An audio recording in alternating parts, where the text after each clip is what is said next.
peux revenir peut-être sur l'intégration, de l'équipe dans la direction communication corporate de l'entreprise.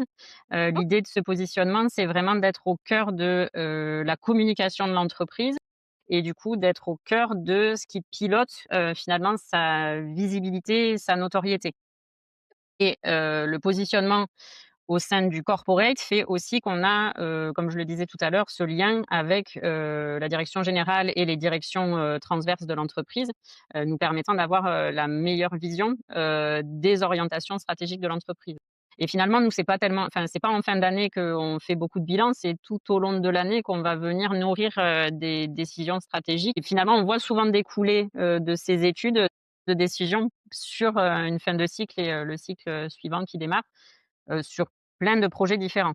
Les défis pour l'année prochaine, ça tourne beaucoup autour de la réputation dans les IA.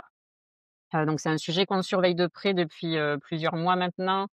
On a fait, vraiment comment dire? Une étude pour comprendre les enjeux que ça allait avoir, sur, notre réputation et pour, pouvoir en discuter avec l'ensemble des parties prenantes de l'entreprise qui sont concernées par ce sujet. Donc ça, c'est un des gros points, qui va concerner, l'équipe, intelligence, Economic and Social Intelligence chez Pierre Fabre l'année prochaine.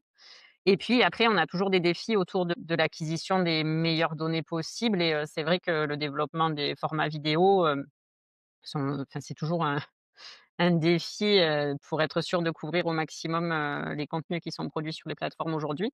Donc on est toujours très attentif aux nouvelles évolutions, techniques qui apparaissent sur le marché pour pouvoir être, le mieux outillé possible, avec des budgets